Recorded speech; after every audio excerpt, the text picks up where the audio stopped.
Uh, it's so great to be sitting here with you, Grace. I guess we can introduce ourselves. I'm Michael Rosendahl, Academic Director for the Undergraduate Teacher Ed Center. Nice. I'm Grace Wakefield, alum of UTEC from 2016. And we were wanting to get that student perspective on the Undergraduate Teacher Ed Center. And we couldn't think of any other student who had taken as much advantage of all the different parts of the center. So we're so glad we could talk with you today. Hey, I'm so happy to be here. I'm so excited to talk about it. It's an amazing program. So yeah, we have a couple different things, but we're hoping to cover just some of the things that we hope we've heard from students, and we'd like to be able to give them that perspective that from someone who's actually been there. But Totally. wherever the conversation goes, that is where it'll go. Yeah. But maybe what are some of your highlights of your participation in UTEC?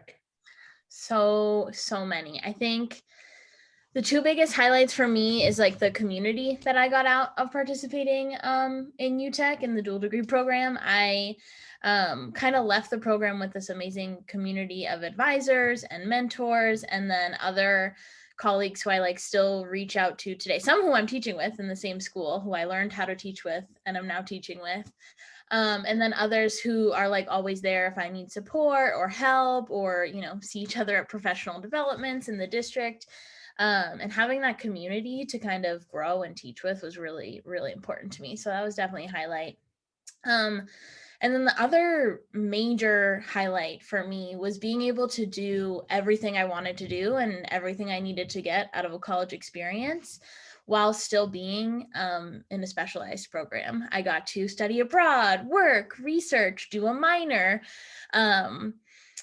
do a lot of extracurricular stuff, and to be able to do all of that, get that really rich college experience in a specialized program, and still graduate on time with a master's degree, or with a degree and then a master's like right after, really made everything worth it, and really made it like such a great program for me.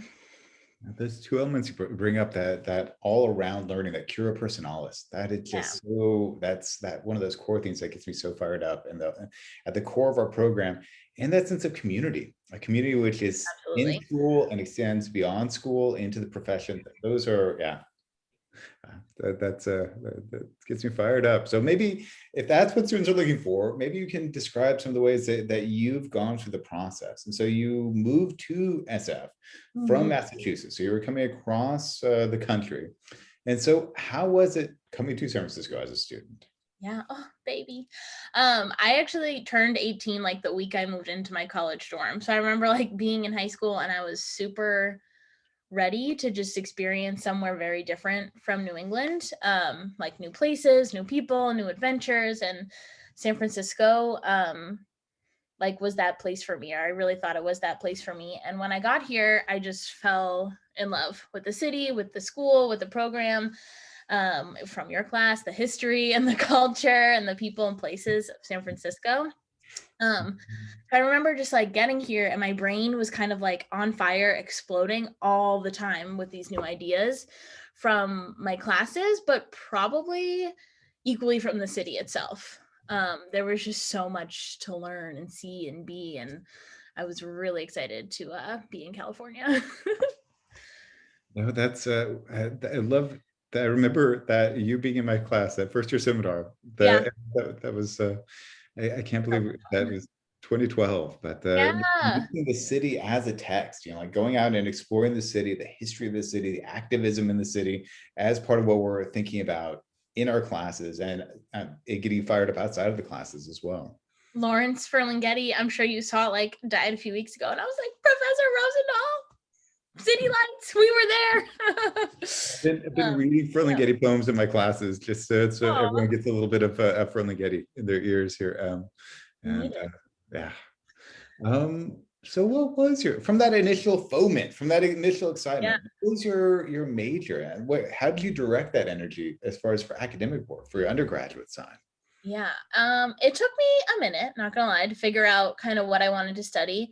I love reading and learning. You can probably tell from the massive bookshelf behind me, but I am a total bookworm. I love reading and learning from books. So I always thought that English was like the way I wanted to go in literature. But the more I experienced the city and the different ideas and the different people who live and work here, the more I kind of realized that I was wanting to learn like about people more, like about the systems and the forces and like all the things that make us who we are.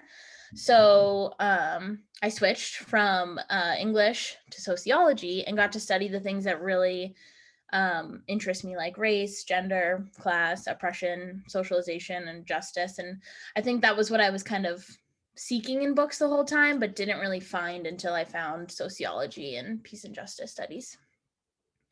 So you both did your major in sociology Mhm. and you did your minor in peace and justice studies? Yeah, I did both, which was really amazing.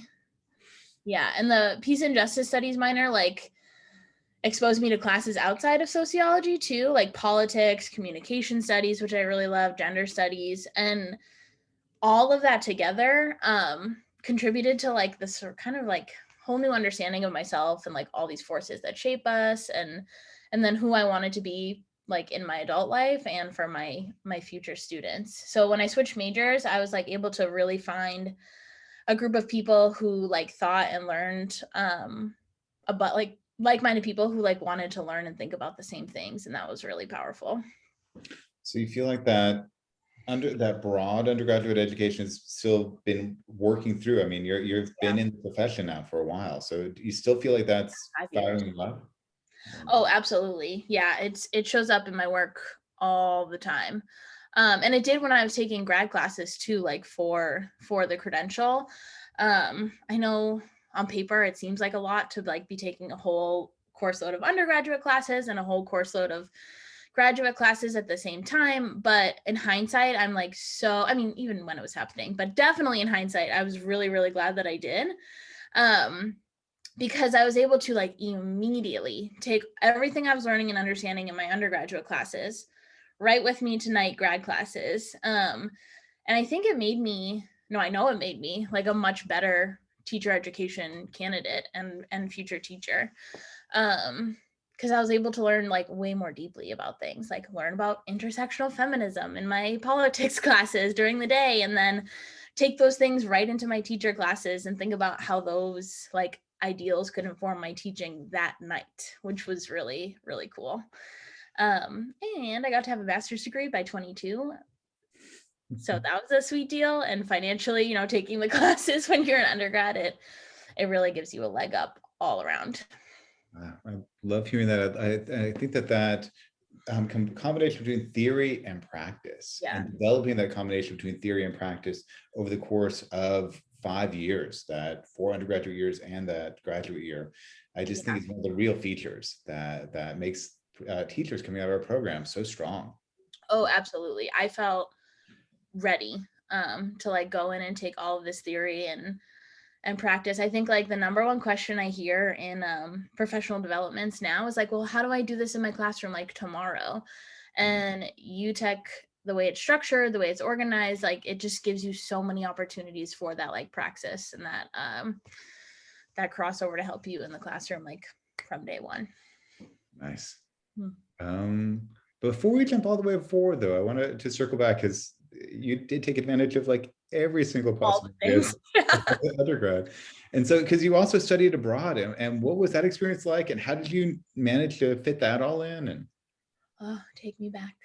I have been back actually. It's really beautiful. But yeah, I studied abroad in Cape Town, South Africa, my junior spring, so second semester junior year, which seems like many, many moons ago at this point. But I really, really wanted to study abroad and experience even more of the world than just moving from Massachusetts to San Francisco. So I went to the Global Ed Center and they helped me figure out everything. They're amazing. Just go early and be organized, but they will help you get to where you want to go. Is definitely my favorite undergrad experience. And I feel very privileged and honored to like have been able to go to Cape Town and experience the beautiful culture and very complex history there. I got to like really learn and listen about colonialism, apartheid, racism, all outside of a US context. which was very humbling, very powerful. And I think there's this like beauty in getting to hear stories from other people in different places, and it helps you grow. And it was like the most beautiful place ever. So getting to see you know, that side of the world and be there was really amazing. And then I got to also see schooling in a different way. I got to go visit some schools there. Um, and I think it was really valuable to see how schooling is done all over the world. It's just so different. And everything you kind of do can come with you. It comes with you into the classroom and can make you ultimately a better teacher. So I definitely look to my study abroad experience as like a really important kind of uh, experience and shaping of me. Yeah. It's great to hear that that's been part of your touchstone, and that getting those perspectives from outside of the American context, which then help reframe what you're doing within your own classrooms here in San Francisco. Yeah. But you use that not just as an experiential, but it seems to me that it's sort of related to the research that you did with Professor Brandy Lawless in communication studies. And so maybe if you go into that a little bit, that seems so exciting. Yeah. When I came back from study abroad, it was my senior year. And in the sociology department, you have the opportunity to do an honors thesis. So I came, back from abroad, mind on fire, learning all these things, kind of ready to hit the ground running. And I wanted to think about how teachers in San Francisco handle the isms, right? Like racism, sexism, classism, homophobia, in their classrooms.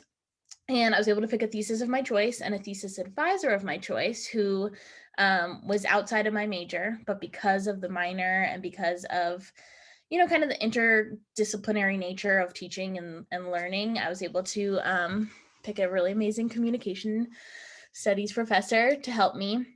And we studied how how teachers handle these isms in the classroom on a day-to-day basis. And what I found was that most operated reactively to things like racism and sexism in the classroom than proactively. So there was more evidence to say that we react to these things in the classroom than we do teach them proactively.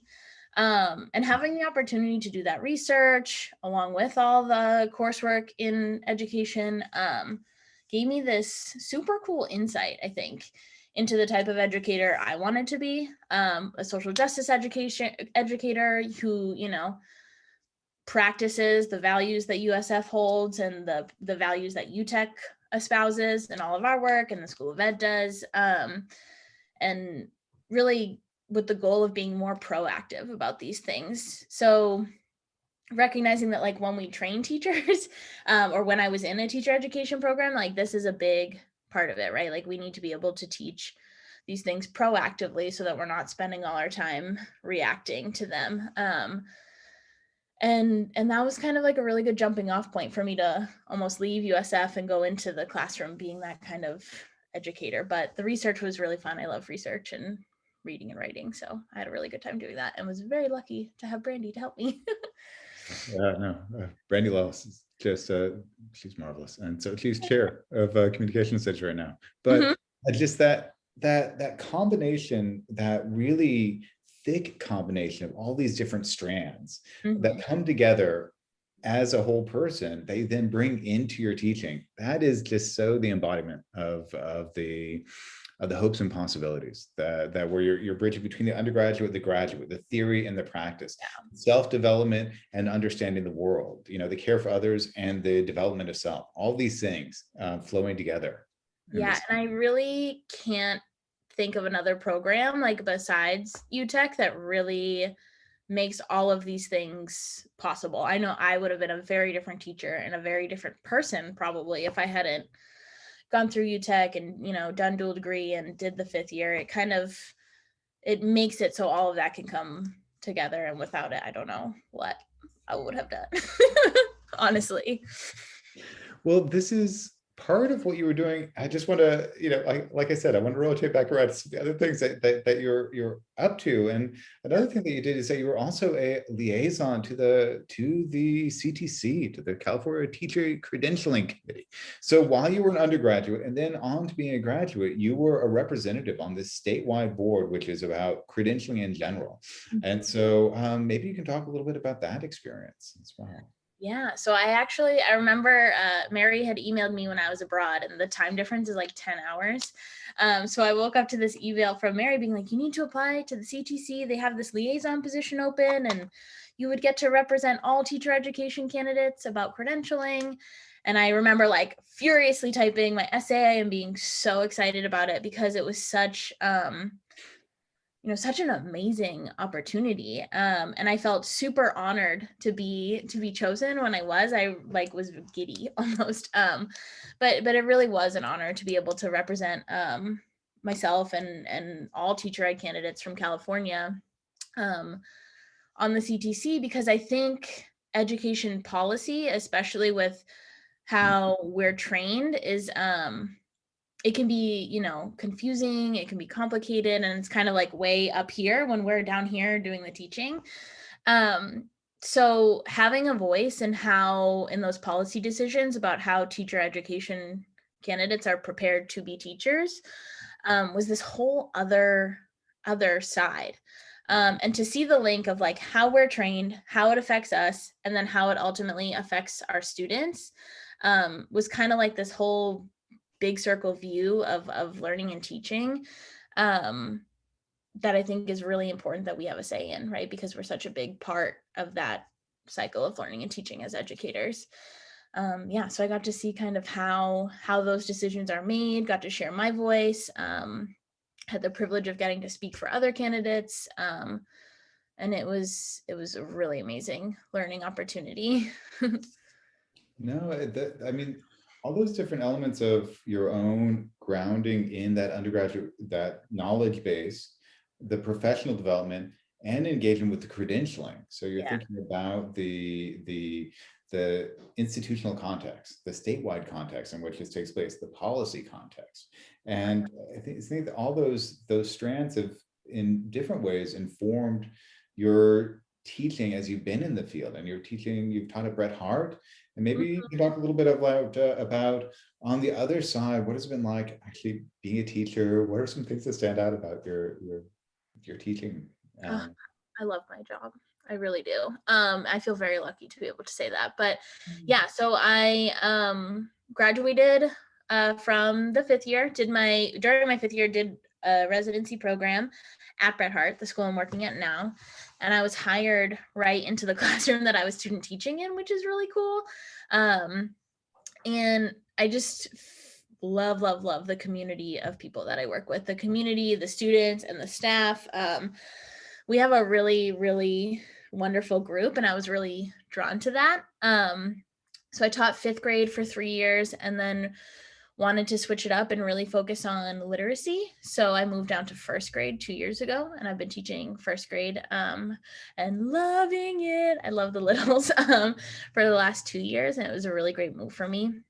But at Bret Harte, we've kind of seen like this burst of growth in the last 5 years since I've been there. That's been really amazing for me to be a part of.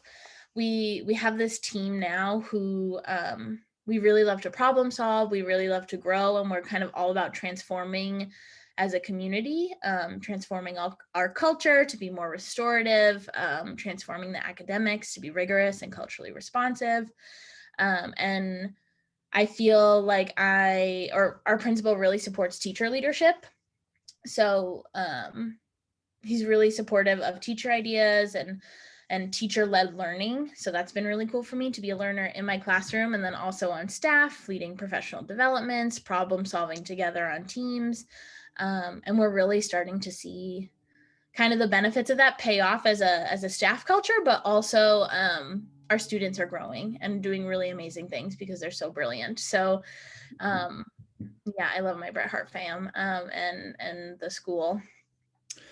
But maybe for people who are outside of San Francisco, Mhm. maybe a little bit more about Bret Hart, but I just, all these elements you brought up, restorative and rigorous, teacher leadership and teacher-led learning. These Mm-hmm. are all that I think they speak to, or they seem like they're an extension of those values that came in the UTEC. Yeah, But maybe a definitely. little bit more about Bret Hart, for like what type of school it is, or how people could think about it, since Oh yeah, totally. So Bret Hart is right where Candlestick Park used to be, on the very southeastern corner of the city. So we serve students of color, low income students, and really are a neighborhood school. We really try and be like the community hub of learning in the learning and being in the area. And we, yeah, I'm trying to think of all the cool things we got going on. We're pre-K through 5. We have a dual language immersion program and an English pathway. So every grade has 2 classrooms, English plus, and then Spanish dual language immersion.